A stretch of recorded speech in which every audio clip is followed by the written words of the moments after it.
एक बात और, कल की कथा में हमने भक्ति किसकी तरह करनी चाहिए ये 4 बातें बताई थी। 4 भक्त के बारे में बताया था, प्रहलाद जी और केवट जी, गोपियां और हनुमान जी।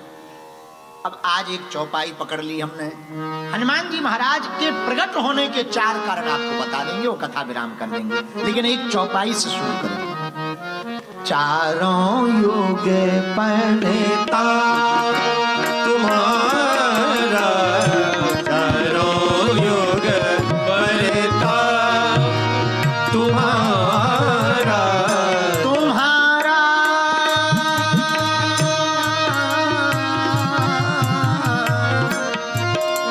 तुम्हारा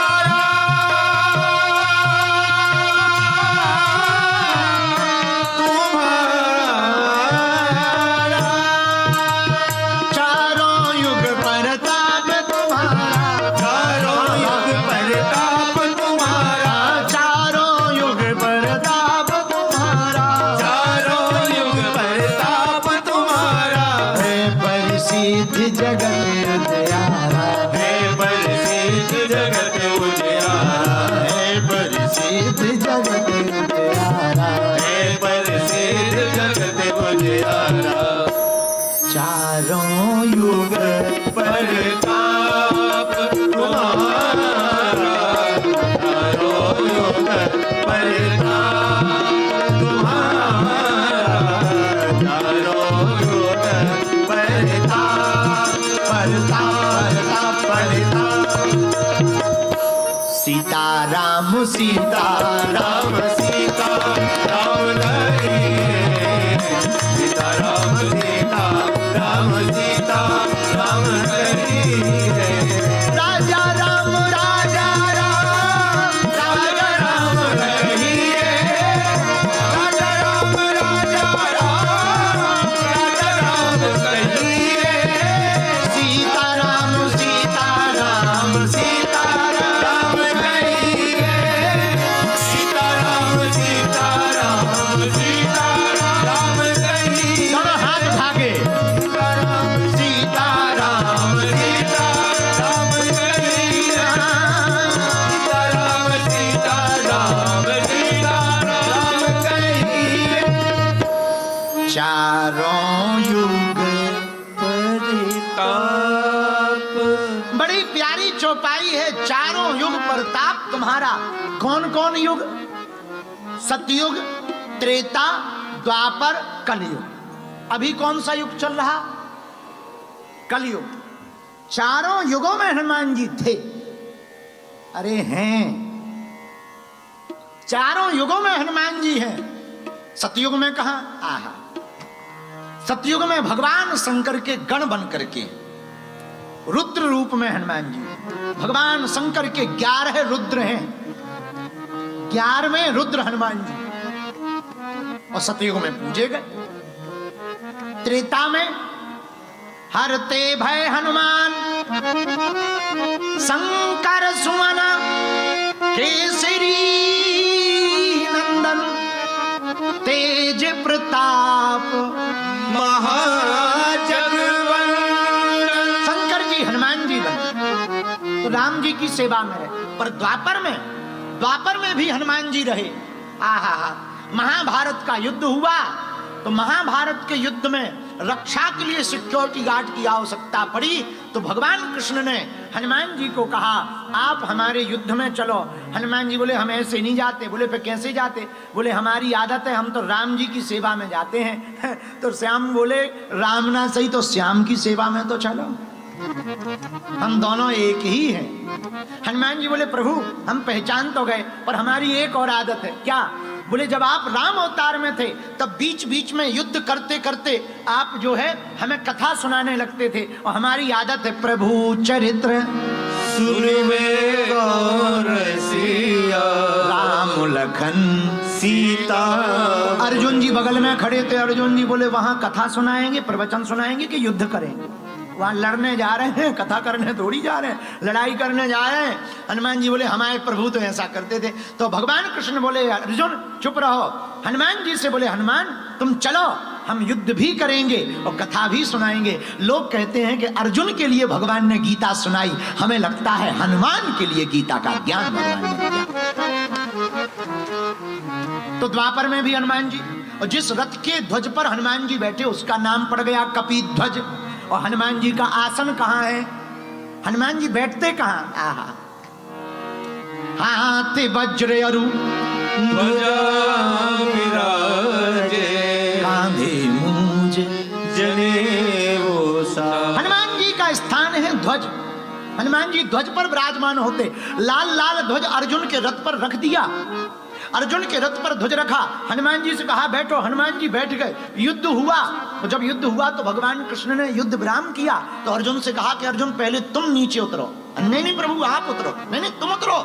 और जैसे ही अर्जुन नीचे उतरे तो प्रभु पहले आपको उतरना चाहिए। भगवान बोले चुप रहो। और भगवान जैसे ही कूदे रथ पूरा जलकर राख हो गया। अर्जुन जी चौंक गए, प्रभु ये रथ आग क्यों लग गई, ये जल क्यों गया? तब मुस्कुराते हुए भगवान कृष्ण बोले ये तो बहुत पहले जल चुका था, ध्वज के ऊपर कपिध्वज पर हनुमान जी विराजमान थे इसलिए ये बचा रहा। अब युद्ध पूरा हो गया, वो चले गए तो युद्ध के कारण जो जला हुआ रथ था हनुमान जी संभाले रहे। ये हनुमान जी की कला है। लंका में रावण की लंका को जलाते हैं पर द्वापर में अर्जुन के रथ को बचाते हैं। ये हनुमान जी का स्वभाव है। जो हनुमान जी की भक्ति को करेगा मेरे पागलों, उसके घर को हनुमान जी बचाएंगे, लेकिन जो दुश्मनी करेगा उसके घर को जलाएंगे। ये हनुमान जी का स्वभाव है। तो हनुमान जी द्वापर में भी थे, पर कलयुग में, हाँ कलयुग में भी हनुमान जी, क्योंकि चारों युग प्रताप तुम्हारा। तो सतयुग, त्रेता, द्वापर, अब कलयुग। कलयुग में हनुमान जी कहाँ? जहां जहां कीर्तन होता श्री राम का, जाओ भैया सबकी झोली भर जावे। जाओ हमारे सन्यासी बाबा पूरे ऑस्ट्रेलिया के भक्तों की अर्जी स्वीकार कर ले गए। ओम बागेश्वराय नमः, ओम बागेश्वराय। भैया हम तो 11,000 किलोमीटर दूर से आए हैं, सिर्फ तुमसे मिलने चले आए हैं। हमको तुम लोगों से मिलकर बड़ी प्रसन्नता होती है। हम चाहते हैं तुम लोगों के बच्चे खुश रहें, माता पिता का सम्मान करते रहें। हम चाहते हैं तुम्हारी बेटी, तुम्हारा बेटा नाम रोशन करें। बेटा या बेटी वो महान नहीं है जो माँ बाप के नाम से जाने जाएं। बेटा और बेटी तो वो महान है जिनके नाम से माँ बाप को जाना जाए। पढ़ने वाले बच्चों, अरीना के विस्ब्रेन के इस हॉल में जितने पढ़ने वाले बेटियां और बच्चे आए हैं, हमारी प्रार्थना है तुम सबका दिल दुखाना पर कभी माँ बाप का दिल मत दुखाना। तुम पूजा कर पाओ या ना कर पाओ, तुम मंदिर जा पाओ या ना जा पाओ, लोग हमसे पूछते हैं भगवान कहाँ है? पढ़ने वाले बच्चों, माता पिता और गुरु ही धरती के भगवान हैं। अगर माता पिता नहीं होते तो क्या तुम लोग होते? तुम इसलिए हो क्योंकि माता पिता हैं, इसलिए कभी उनको दुखी मत करना, कभी उनको निराश मत करना। मेरे बच्चों, जितने पढ़ने वाले बच्चों हो, पढ़ने वाले बच्चों, तुम विचार भले ही नए रखना पर संस्कार पुराने रखना।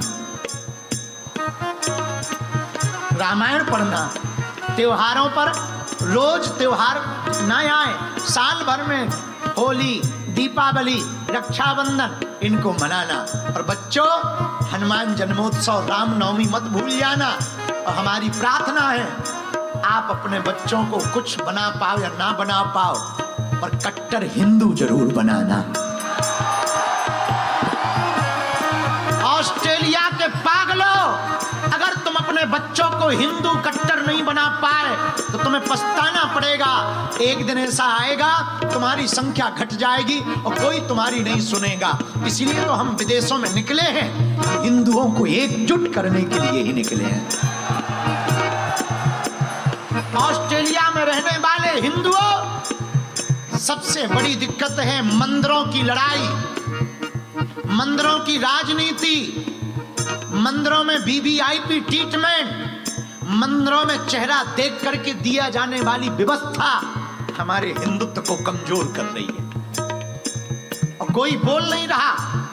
आजकल मंदिर राजनीतिक अड्डा बन गए हैं। बुरा ना मानना, हम मंदिरों के खिलाफ नहीं है, पर मंदिरों में होने वाली राजनीति के खिलाफ है। हम प्रसन्न इसलिए हैं कि हमारे जेम्स भाई ने कथा करवाई तो सबको समानता दी कि सब आओ, चाहे निवास पर हो चाहे यहाँ, गुरु किसी एक का नहीं होता। भैया हम तुमसे ऑस्ट्रेलियन डॉलर कमाने नहीं आए, हम तुमसे तो जीवन में हनुमान जी की भक्ति और हिंदुत्व की भीख लेने आए हुए। भगवान की बहुत कृपा है भैया, हम भारत में ही खूब प्रसन्न हैं। लाखों लोग जुड़े हैं बागेश्वर धाम से, करोड़ों लोग आते हैं, उनका स्नेह, उनका ममत्व। आप लोग यहाँ पे खड़े हो, हजारों लोग लाइव देख रहे हैं भारत में, और कई लोग कमेंट कर रहे हैं गुरुजी की तबीयत ठीक है कि नहीं।